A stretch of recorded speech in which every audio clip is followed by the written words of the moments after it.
Zion Chaka Bones. Bịa na report on my page. Ume adịghị ụnụ. Ụnụ amaghị na-esi. Ike adịghị ụnụ.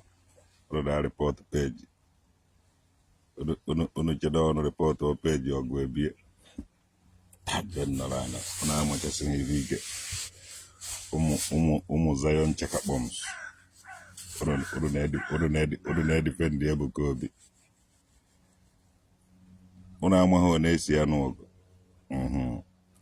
Unu chee n'ọgụ unu chụba traditional ukedi unu jide unu esubu isi ya ọnụ. Ọwụghị na ije na report my page. Nwanne ọ bụrụ na ike gị n'ọzọ si report page nwanne ewu mama bịa nyere m aka. Abago gbata ọsọ bịa nyere m aka. Come and help me oive.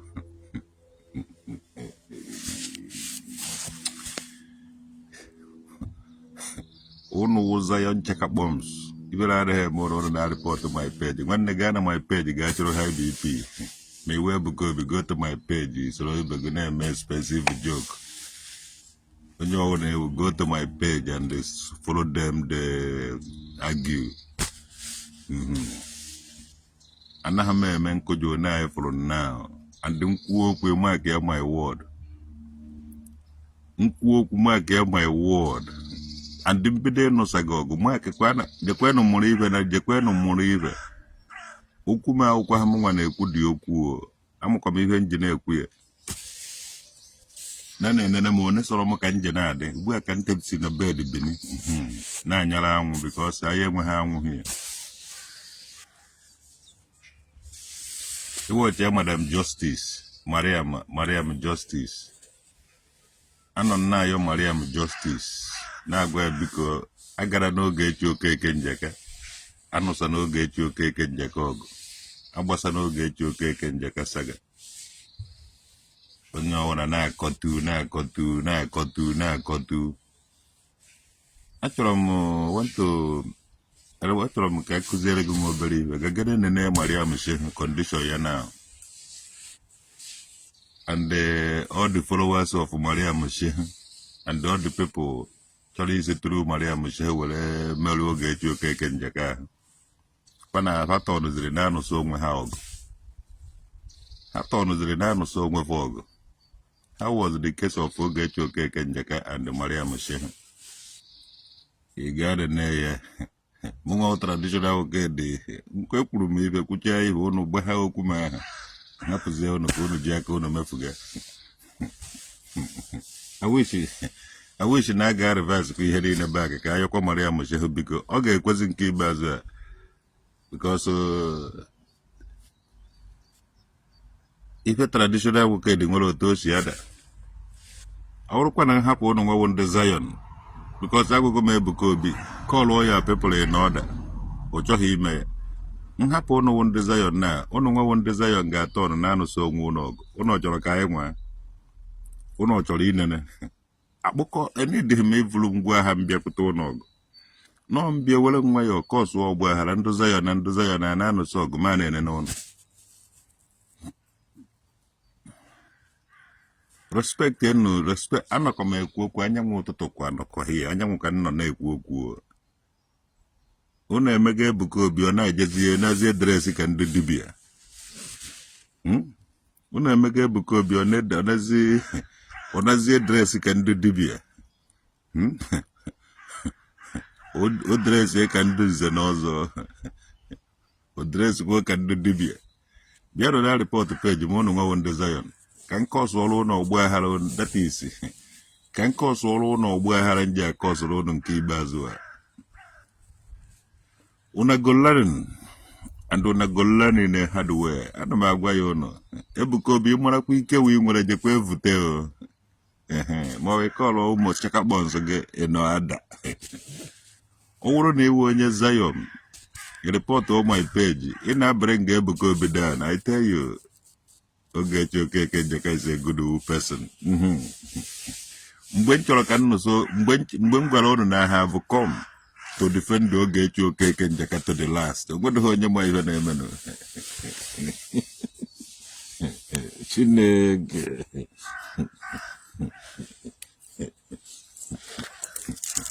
ụmụ Zion checker bombs ejekwa m atọ na unu tee akwụkwọ na esikwara m ike n'ụdị nke m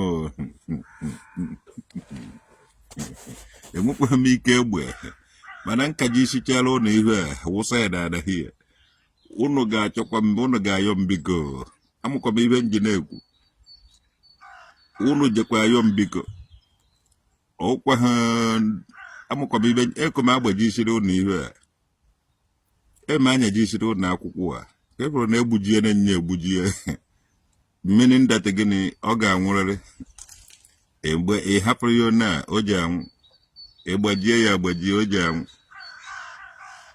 ekwekwere ka nyaji isie ụlọ ọkpa ekwekwere ka nyaji isie ụlọ aka na ọkpa amụkwa m ibe nji na-ekwu ya ọkwa maka a na-agbatara nwa nkweri na report my page Ebuka may come to Germany. I said that Bahari. Good do Marico travel. I wouldn't do mother to what I make Ebuka Obi to God, we hope the Maga not travel to. But they bow no Muja come and make the ego like the way in Igwe. When also my travel over once in 5 years. Also my travel once in 10 years. Because so much my money. Each you cannot travel every day. One day, to run me go run is at Ebuka Obi. Ebuka Obi when he won out. On the mother not 3 years ago. Hallo, Susi. Oh, es wäre gut, wenn du hier mal die Blätter runter machst. Bitte? Die Blätter müssen alle weg. Das ist weiße. Nee, die Blätter, die vom ganzen Winter. Weil sonst wächst da kein Rasen wieder. Alles klar. Mag ich. Wir machen heute etwas mit. Morgen ist Regen. Bitte? Ab morgen ist wieder Regen. Aber nicht kalt, ne? Aber nass. Ja, nass ist besser als kalt. Ja. Wo ist sie, Andreas? Weiß ich nicht, du bist ja mit ihm verabredet, 3:30. Bitte? Weiß ich nicht. Du bist ja mit Andreas verabredet, ne? Heißt 3:30? Was habt ihr abgemacht? Ich hab vergessen. Aber nachmittags, ne? So nachmittags ist hier, oder?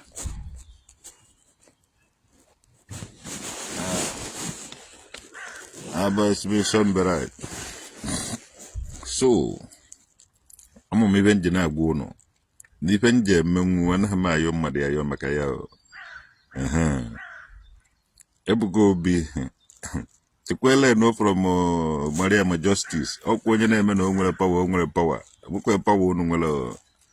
But I also call it very weak, Emily Becaipa, he can well seek, with a seeker. Mmụọ anyị Igbo na-anụrụ Ogechi ọgụ kịta. Mmụọ anyị Igbo na be anụrụ Ogechi ọgụ. Ndị wa nwere ife niile tọnụzi ya ga-esi onye ọwụna.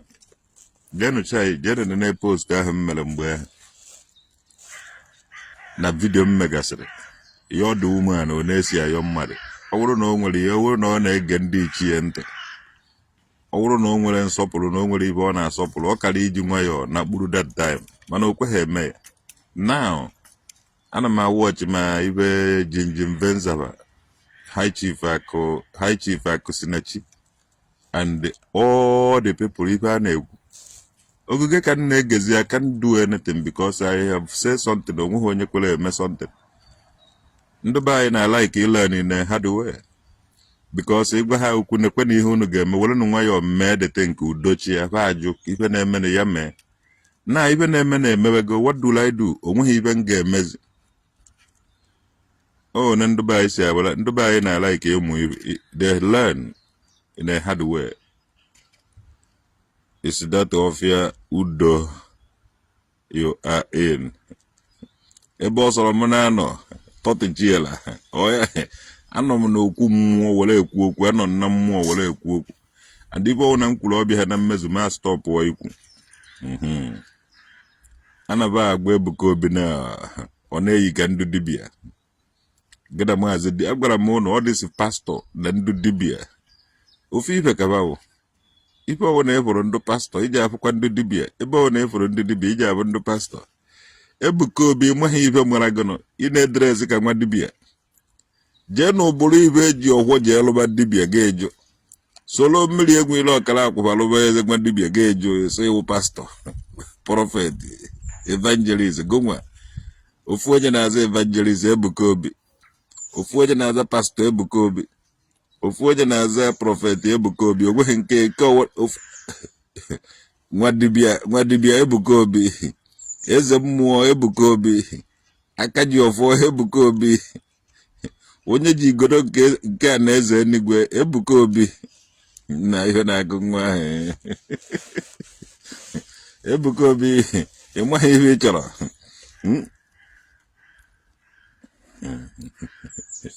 Ebuka Obi ịmaghị ihe ị chọrọ ị na-awa ife ọcha ịchaghara ife ojii jighara onye ọwụ na ọ dịghị ka ọ na-emebe ọfụma ịga dresi ka ya gbasị ya wetebeghị aka iyiwere isi agụ yibe kpube okporo dị ichi ha echi kịta anyị jego dresi ka fefe nwa perikoma dresi ka maazị dibịa na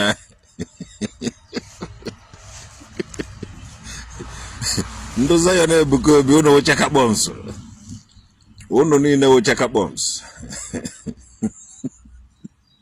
bịanụ rịpọtụ wa peji m bịanụ rịpọtụ wa peji m ka ebụrụ after Easter m ga-aha mmiri gara ama ụnụ and mgbe ọwụna mmiri mgbabara gị icheta onwe gị nwoke dị chiọma chiọma be anyị ọmaka mere gị mgbe ọwụna mmiri eje m aha mmiri ọkwa m nwa udude nka mmiri kingdom don't worry agba m oge nji ya bịa after udude nka festival adọtuo m mmiri ọ ga-ama ma Ebuka Obi ọ ga-ama ma ndị niile a na-akparị m deenụ kọmentị ụnụ hia mmiri ga-ama ụnụ mmiri ga-ama mmiri ga-ezo anyanwụ ekwuru nye na mmiri ga-ezo ọwụ na-emekọrọcha mmemme udude nke mmiri amaba unu mgbe mmiri ga-amawa unu ka unu ga-eji echeta ihe ọjọọ unu mere tradis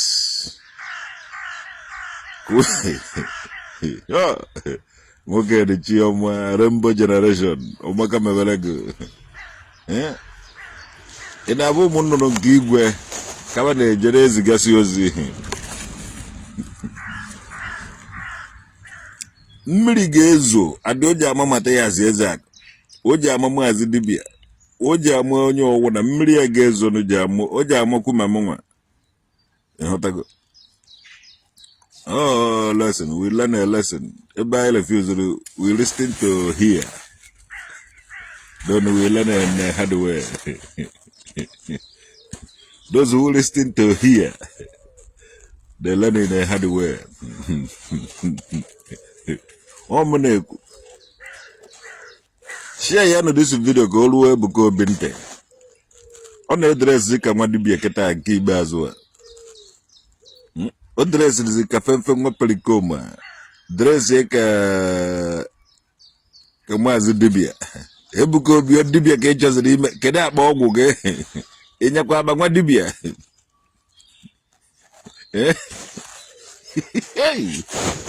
Ebuka Obi unu ji emecha kọọrọ anyị ihe ọfụma fefe nwa perikoma na-eti ihe ahụ n'isi akwa ọkọ na-eti ihe ahụ n'isi maazị dibịa na-eti ide atịn n'isi ijekwuo nekịta ati ihe n'isi ndị eji ahọrị ka eje na-ahọrị at the end of it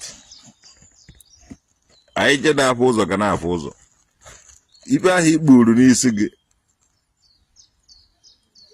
maazị dibịa na-egbu ya n'isi ya fefe nwa perikoma na-egbu ya n'isi mmiri enwere ọkara akwụ na-egbu ya n'isi a lot of ndị dibịa na-egbu ya n'isi kuchimisi gana ndị ahụ na ofu ebe mmiri enwere ọkara akwa act go Nollywood Ebuka Obi act ya Nollywood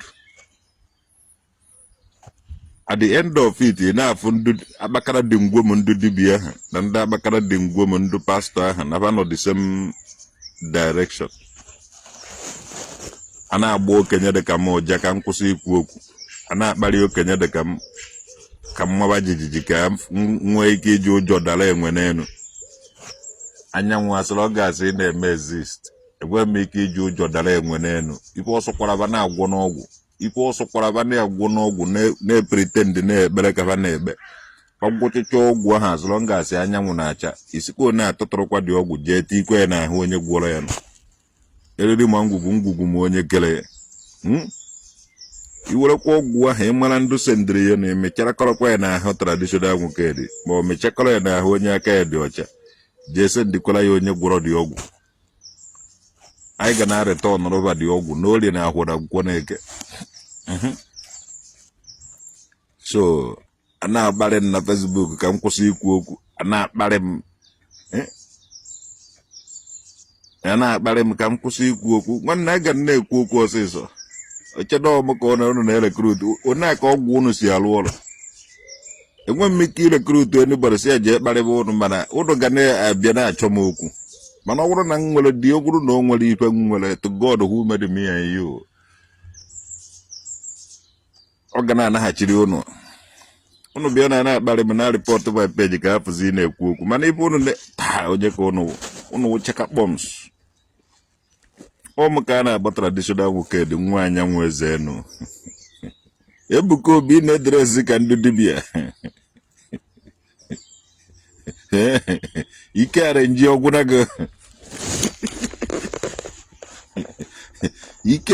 ọgwụnago Ebuka Obi wee disgrace to ndị ụka ya nwewe onye amụala ọlọkpọ polisi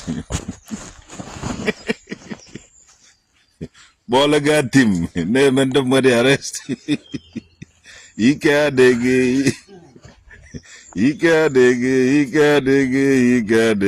n'Ebuka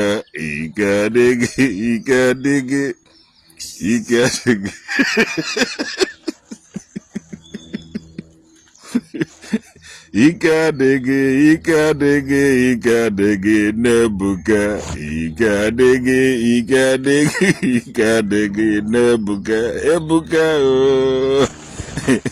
miracle nini mele warenji Ebuka arenji Okechukwu ugwu Ebuka Obi bịara n'ibe esi abịa mana ọ bịara leti oge a mụrụ anyị kamera adịghị ọ wụrụ mgbe ahụ ka Ebuka Obi bịara ọ kara iwu ewu nnukwu miracle niile o mere kara iwu pure original mana CCTV dị kamera dị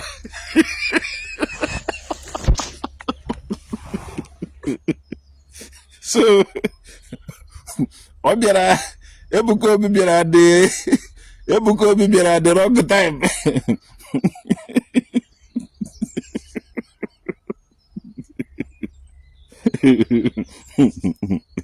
onye ka ugwu Tobechukwu ugwu ndụbụ ugwu akarịa ihe Okechukwu ugwu ike adịghị n'Ebuka ike adịghị n'Ebuka please leave Ebuka Obi alone ngwa ya ọnụ m biko unu ayọghọ m biko ọkwa agwụ na o nwere onye esigo ya n'egwu mgbe ahụ unu ejide m onye unu na-respect unu jide m ejide m ọga ụnọ olezi ụnọ hapụrụ m ahapụ ọga ụnọ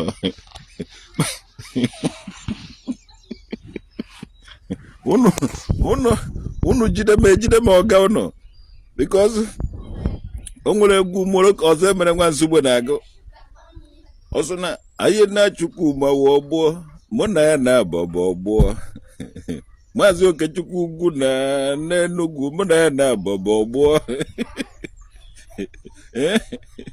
atọrọ m mmiri enwere ọkara akụ ya na maazị dibịa mụ na va abụla ọgbụọ ama m ndụ ntọrọ mụ na ọgụ ụnụ wụ ọgbụọ so gbata ya zi ezi akụ na Ọnịcha ado mụ na ya na-aba abụla ọgbụọ ama m ndụ mụ na ha wụ ọgbụọ so ọ bụrụ na unu jide m ọga unu vuru n'ọkpa vunye m enu to God evuru m ọga unu n'ọkpa vunyekwuo ya enu because mụ na ọgụ na ahụ ụnụ na-agbụgharị odibo ụnụ na-akwari ugwu mụ na ya na-abọbọ ọgbụọ Ebuka Obi ahụ ị na-akwari ugwu to God who made me atọrọ m Ebuka atọ mụ na ya awụghị ọgbọ so ọ bụrụ na ụnụ je na-akpọ Ebuka Obi dadi ịma na awụ m granddaddy so unu bi unu respect ya ma unu respect him ịpụrụ ọgụ na apịaba anyị ụtarị Ebuka Obi zita ya da ọfara nji ọ nazi eje ka ọ mara na oji agbabara dibia iji abụ meseji ọzọ ọ ga-eprechi ọ ga-asị ga African culture I promote African culture with the Virgin Mary with the arranged miracle with the gara wuru ahụ na-eme ka eji akwa eme African culture Ebuka Obi imere mgbari o nwere mgbe Ebuka Obi chọrọ ifel wofri obido yiwe isi agụ kpuwe okpuredi olubeghị 2 years Ebuka Obi ji wee yiwe isi agụ na ikpu okpuredi kemgbe ụwa ya all his life o gbutubeghị okpuredi o yitubeghị isi agụ until less than 2 years Remember Ogechi Okeke Njaka also respect to Ebuka obituary yes mụ na Ogechi gbara ndụ ịghọtago mụ na Ogechi Okeke Njaka gbara ndụ nnagodo akparị Zion Ebuka Obi Ogechi eje ha anụ samog nnagodo eme ife ewu na nkịta na Ogechi eje ha anụ samog because mụ na ya wụ one ịbụrụ dịka eji ofe Zak adịmaazị dibia adịko destroying our culture in the name of omenala Igbo. Na Matthias Zak ka gwara aja na ejere nye 7 days ka ọ gwa ndị otu ya kparịziri m ha ajụ. Now o ji emere anyị akaụntụ anaghị ọ na-ele ana Biafra ebe esi kpọrọ ndị nna nna anyị 11 during the slave trade. Lecture the people, let's have Jamaica, St. Louis, Black America, all this lecture and about all of dear. And now Kamatayas, Ojato Hana, Ojato Matayas, and Akulu went out on all over with the 9 villages, Lecture and Dakrono, and Anida Hotobole. Matayas no my history, Ubuoka, because Eba Uri Oka Kingdom. Ugbo ọka webe ọka na-akọ ive ọka anakwụ wọkala akwụ ebe ha kụrụ pantries ndị ọka ife niile bi ebe a ụmụ ọka ụmụ nri ọka bi ebe ahụ niile mgbakwu nke agbakwere ọka mgbakwu ọka ọ na-eleva ncha niile ebe ndị ọka na-akọ ugbo ọka olule mgbakwoka olule na Matthias Zak ọmụkwa history ọ na-ele ihe ahụ kedu uru ọ ga-abara gị na iletechara ụwa niile uru ma mkpụrụ obi ga-efunarị gị ebe esi kpụrụ ndị nna nna anyị 11 n'ohu Matthias I dare you some of ndị ilesịrị ya n'aha a na-awụ foundation ebe ahụ ị ga-ewetacha ọkpụkpụ ndị nna nna anyị nwụchara ebe ahụ ma ndị akwa dị ha akwa sef ma ndị jọsụrụ gagide dadi ya nwụọ ma ndị nwụrụ na 11 ejọsụ half of a day. Some people amaghị ibe sọsọ ego ka unu nwere mana unu amaghị ibe ana ahụ nwere history o nwere ndị na-eme echeta na ahụ na-ebe akwa ebe awa ebe mere abandon properties ana ahụ wa na-emere abandon property ebe nyere onye ọwụ na anọdụ ya 20 pounds to start a new life a displace here people. Some people be ebe ha bi today na-aza afọ ebe ha awụghị original ndị obodo ahụ they were displaced during the war. Achọbeghị m ikwu okwu ajọsịrị nne unu because the people survive with 20 pounds kwesị ọka and the hunger and everything kwesịgodo ka a na-enye ha nri When the time reach, they will tell the story. Even after 100 years, after everything is. And I need to go on to the government. Mgbe Biafra ga-abịa onye ọwụna ga-ebikwa be ha ka anyị were mara ndụ bịakwutere anyị mara akpụkpọ gbagharị anyị n'eze mara ndụ bịara igbu anyị egbu. It is a shame na Matthias na-ele ana nna ahụ nwere history ọwụ na ego ndị gbuo ancient people ibe awa nabawa ibe ahụ historical land ilechazie ka ezi otu ka history ka ezi history na-ele nọkịta na ijegolo ana nọwala 3000 years ana nọwala before ke Adam na Eve iwele ele 1 million or iwele ele 2 million 10 million ana eme millions in the history of people. Ego ahụ ka mkpa ka ọ dị history ka mkpa.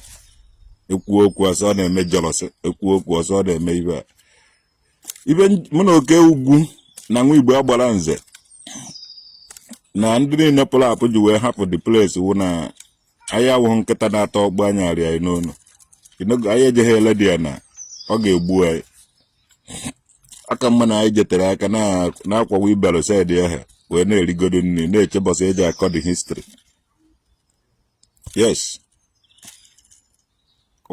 ọka mma na mụnwa na-eje ekpokọ bọtụrụ na-eje etọn ya na-eje ele ya na supermarket were na-erigodo nri kwụọrọ ụlọ aka Pontius Pilate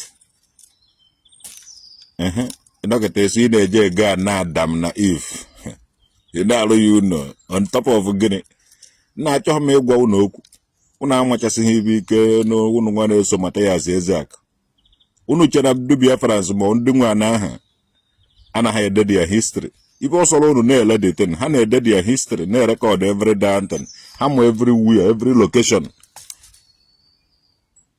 na Matthias o nwere ụnụ amaghị ibe ọ bụrụ na m ga-eche enye nga advice mebe discover ibe na-ediscover ibe na-ededi history na-ediscover kasị ibe ka ị mara na ịnọ na nwere ibe unu ji achọpụta dị ya ị na-ele dị ya na ị na-ele ana onye Hausa bụ ilesi ya ana onye ugwu bịa ilesi ya ana onye Fulani bụ ilesi ya ana onye ọwụna bịara na ilesi ya ana emecha esi na ụnụ amaghị ndị na-akpọbatara ụnụ amaghị ebe ibe na-eme unu si ya bịa na-adọ nwantụ anaghị m achọghị m ikwu okwu mana ama m na esi ụnụ na-akparị m ana m eyi ogo na egwu ụnụ na-ele ana ndụ Biafra. Maazị Nnamdi Kanu jere ka o wetara anyị iwu iri ka o je nwetara anyị freedom ọ wụzie na o nwetachaziela anyị freedom anyị eje dozie ebe anyị naghachikwa otu anyị si ebi ndụ tupu ndị ọcha abịa. Matthias Ezeak si ebe o si bịa na Anambra steeti ruo omenala na ọdịnala bụ ụzọ eziokwu. Omenala na ọdịnala bụ ụzọ eziokwu ọmụmụ nọ be nna gị Matthias. No. So anyị makwa ọkwa ihe na-eme ọnụ ka ị na-eme ọnụ ka onye na-eri ofe ọgbọnọ na onye na-eri ofe ọkwụrụ na onye na-eri ofe egusi ịghọtago iricha ofe egusi na ọgbọrọ gị nke ndị nna gị discovera iyuzuo microphone ndị ọcha yoferala dịzi god ihe Matthias na-ele ya na-ele Don Duku America na-ele na elewenu ụbọchị ụmụazị Biafra iwe ji ewe ụmụ Biafra to God ọ na-enyefe ego ana niile ahụ na-ele well ndụ niile golo ana na ana bai ndụ niile golo ana unu ga-agba ọsọ ana ahụ I swear unu ga-ebuhafu ana ahụ na-agba ọsọ. Yes, unu ga-ebuhafu dị ana na-agba ọsọ ịnọkọta ijegolo ana Biafra enwekwa iwe anyị nọ ebe a na-anụ ọgụ unu na-ele ana anyị nọ ebe a na-fight for freedom na-eje Berlin na-eje ebe niile anụ ọgụ unu na-ele ana anyị nụcha ọgụ bata unu ji agba ọsọ ka anyị na unu anọrọ ebe ahụ unu na-ele ana.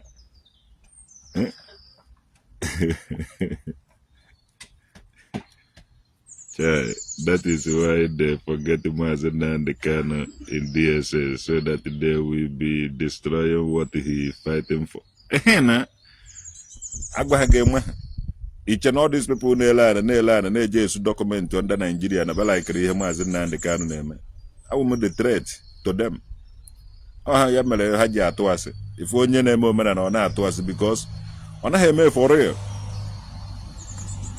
Those ndị ahụ na-asọpọtụ traditional wicked nazi eje na-afọ ndụ ndị dibịa na-egbu mmadụ na-eme ife ọjọọ niile dị iche iche were ego na-egolo ndụ dibịa mana don't worry Nnamdi Kanu gwara anyị na-eziokwu ka anyị ga-eji meri everything and the try eso m na test go nyọ na-awụ ka a na-agwọ n'ele sọsọ eziokwu ka ị ga-ejide iduboodu n'ihu onye ilo gị ọtagodo egbu ga-egbu na-agwa ya eziokwu ahụ sọsọ ya nwa ka eji emeriwe nekọta ọsọ go na-eme arenji dibịa arenji pastor arenji everywhere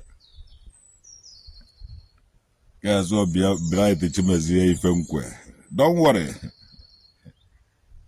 ọ bụrụ na one day anyị ga-egbuchasị onwe anyị ebe ahụ na unu ga-anọ na-eme a na-ele ana ifele ma ukwe ndị na-ele ana nwatakịrị a mụrụ n'ana ọ na-ele ana unu na-ele ana ifele ma ukwe unu na-ele ana ị na-ele ana ị na-ele ana unu na-ele ana anaghị etigbuche a lot of people and anaghị unu lele ana ha agba ọsọ agba ọsọ anaghị unu lele na ebe ahụ unu gbakarịcha na ebe ahụ na-anwụ anọrọkwa ebe ahụ so ọ gwara ka ọha n'ọnụ jenu lebe ana nkịta tara ọkpụ anya arịba n'ụlọ ọ dị jealous of Matthias Ezek ọ dị jealous of Matthias Ezek nwanne adịghị m jealous of Matthias I don't jealous of anything. Mwa na hele ana. So ọ na na-ele ana enwe m ike dị jealous of ya nwana ọ na-ele ana ọ na-agara ya na-ele ọ naghị agara m. So mwa na hele ana. Adịghị m jealous of anybody na-ele ana. Mana ejere m agwa gị eziokwu the history of Diana. The history of Diana ị na-ele ka ị nwee ike ịmara ife ị na-eme. I ga-agwa gị the history of an ị na-ele so that ị ga-amụ ife ị na-eme pino nọkwa ya nwanne otu ifụrụ m nwa traditional nwoke achọrọkwa m akụkọ a ga-agwa gị the history of ife ị na-eme so that ị ga-amụ ife ị na-eme tiru m bitin nwanne ka nkọwasị egwu na omere onye dere n'ihu na ọ ga-akọrịrị egwu je pak dagodago kasongo na kasongo traditional nwoke dada nwuru de nka mmiri ka ndọ njekwa eforozi pino maka ibe niile a na-ekwu okwu ji emechazi ewuru egwu isewa isi isewa ọ gịnị na-eme tradizi nwanne a na-ele Diana mgbakwu ọka ugbu ọka Matthias Ezek makwa ibe wu ugbu ọka ebe ndị ọka na-akọ ugbo ka ijere na-ele ka ọ na-anụ ugbo ka ọ na-onugwuru ka ọ na-onugwu ebe a ma ọ wụtazi ma ọ wụ ọgbọnọ ma ọ wụ ha ife ahụ ndị nna nna gị discover kọwara ya n'ugbu ọka ga etụtụrụ ugbu ọka na-ele Chineke amakwu history ebe ọtụtụ ọ batara ọ nọ n'ugbo ọka ọ maha na ebe awụ ugbo ebe ndị ọka na-akọ ugbo dia farmland ndị ọka ka ọ na-ele so ọ na-agwa na ọka anaghị emezi exist farmland ya wụzi farmland ya nazi ele ya ele ọhọge steeti mgbakwu ọka because onweghị nnukwute ukwu osisi dịgasị side ya ha iwere katapila kiri ebe ahụ farmland ugbo ọka ngwa jee na ọkara akwụ ebe ndị ọka kọrọ akwụ ebe ndị ọka na-akọ akwụ ka ịfụ na ukwu osisi dị ebe ahụ na ọ dịghị izu ikiri the place sọsọ nkwụ dị ebe ahụ jee na ọkara akwụ na egbugharị ya maka ịfụ na ọka ebe awụ ọka ana akwụ ebe ndị ọka na-akọ akwụ maka ebe awụ nri ọka kingdom ilego ugbu ọka lee mgbakwu ọka nke agbakwere agbakwere n'ọka ilele ya ele nke ndị ọka natara ndị a na-edo ilele nke ahụ ele nke ọwụnụ ijidere olule Matthias Ezek nna ụbọchị ọwụna iji ahụ ma ego ekwere m mmanya because ịṅụọ mmanya ga-erigo m ego a na okodo m iriwe ya enye nne m ịmala ego ahụ iletere na nwanne ribe ya enyere m were godi elu ụfọ dekin 5-story building ribe ya enyere m gbata ya zi ribe ya enyekwere m ego ahụ iletere na ndị Anambra steeti jide ebube ribe ya enyekwere m iwere godi elu ụfọ dekin 5-story building nwanne ribe ya enyere m. Before you come back, your fatherland is gone. Nna ndị nze na ndị ọzọ na-ele di ya na gwuogwuo. Je watch these people na-alụcha unu na-agba na 20 million 50 million. Palele na gwuogwuo. COVID fọtara gbuo a lot of ndị okenye.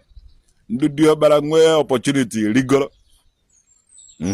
Ma ndị okenye bebe anwụbe ba na-achọ ka ndị okenye bebe nwụọ so that ha ga-akpara ana niile ahụ lee ya. Ndị papa nwere too much hectares of land elego 3 or 4 na-eri dị ego ndị diọkpara ọwụrụ na edo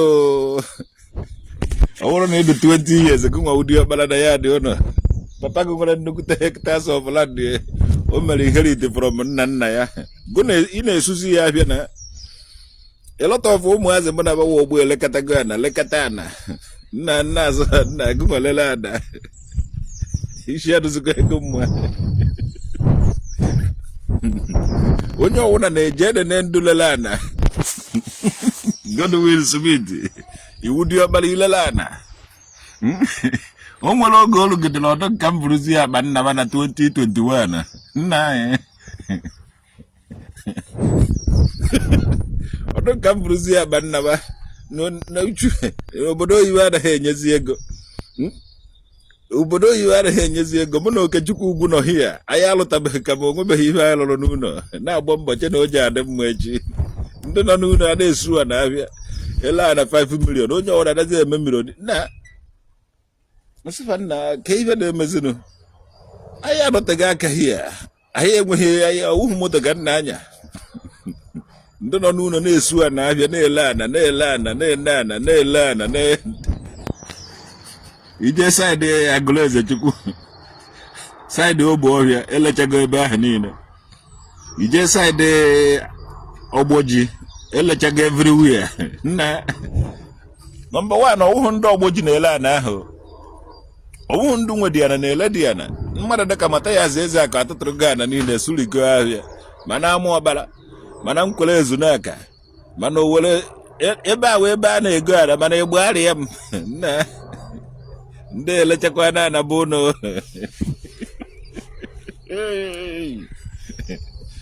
ndị elechakwa na bụ ụnụ anakịta ele na nga ọkpala na-ele na ọsụ iveta ụkwa ọsụ ọbụrụ ive ji saịdị ahụ niile ebe ahụ egburu ndị mmadụ gwuogwuo nwanne ihe kọmuniti egwu kọmuniti ya gbafu ana-ada na-ele ana na Fulani egolochagoro ime ọhịa ọtụtụ ime ọhịa unu niile sef maka ọ na-atụ egwu ewere elese ndị Fulani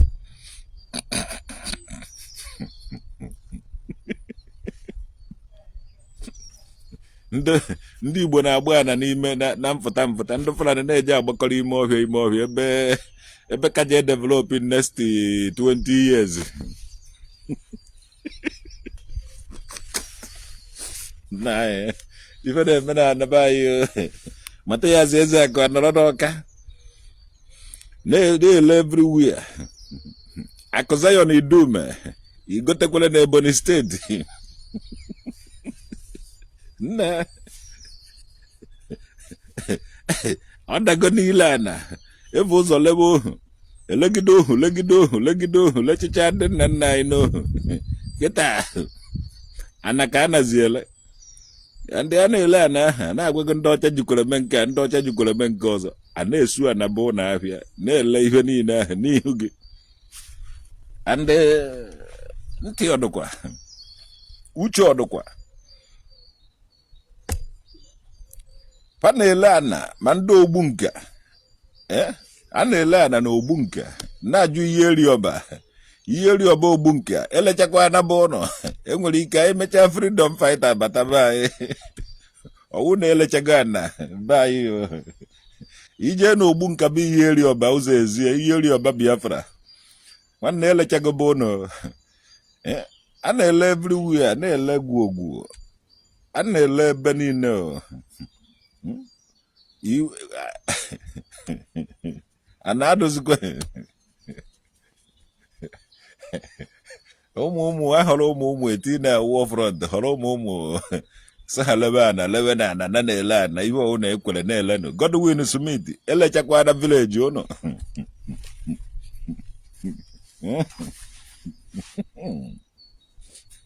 Elechakwa na village ụnụ amụkọba ihe nji na-ekwu. Ndị niile anyị bụrụ akwụrụ ụgwọ data ha abịa ebe a na report my page ọkọba na-eri ego a na ahụ ọkwa ego eletere na anaba ụnụ ka eji na-eme ibe a. So mata ya eze akụ adọba igo ngụ nke gị taa na-adọba ikwa ya Ebuka Obi. Maazị dibia goriwe tata birthday gị, so anyị na-ewish goro gị happy birthday. After birthday gị ụbọchị anyị ji ekete gị ebe ọ na-asọrọ anyị esi na-ahụ gị ka onugbu, mana tata wụ your birthday. I celebrate your birthday Maazị dibia, happy birthday ala ohu onye. Ụbọchị saga eji agba gị saga, ụbọchị ọgụ eji anụ saga ọgụ, ụbọchị a na-celebrate your birthday anyị ga-celebrate your birthday. So happy birthday onye ọbụla wish jee nu wish Maazị dibia happy birthday. Make I go out there celebrate with that Maazị dibia. Oji nkụzi motu ka agwara agwa ma ntụgwa ma ngwati ma nke ọma ma nke ọjọọ ojiba ncha niile eme ọjị. I wish you happy birthday. Ka unu onye na-eme chi ọchị happy birthday. Ịgbarụkwa ihu maka eji agbaga saga mgbe oge ruru. Ụmụkamere gị, ụmụkamere my fans. Onye ọwụna ji like ya mụta hate emechi nwanne dọkara chaa na my page. My page anọghị always to entertain you. My page anọghị always to tell you if ị chọrọ ịnụ. Awụghị m TV. My page ga-enye gị onugwu, nye gị ụtazị. Maka mata ya eze akụ so na nna anyị discover onugwu na ụtazị. So ị gaghị abịa ebe a anyị wee discover sugar. So anogo gị eje m enye gị sugar, mana ga-enye gị onugwu ma ọ fụọ gị ka onugwu ma wee nye gị ụtazị. Ife niile a na-enu inu maka ife na-enu inu na-adị mmụọ n'ahụ, mana ihe na-atọ ụtọ na-egbu egbu. So agaghị m enye gị ihe na-atọ ụtọ and agaghị m egbu gị. Ụmụkamere ụnụ.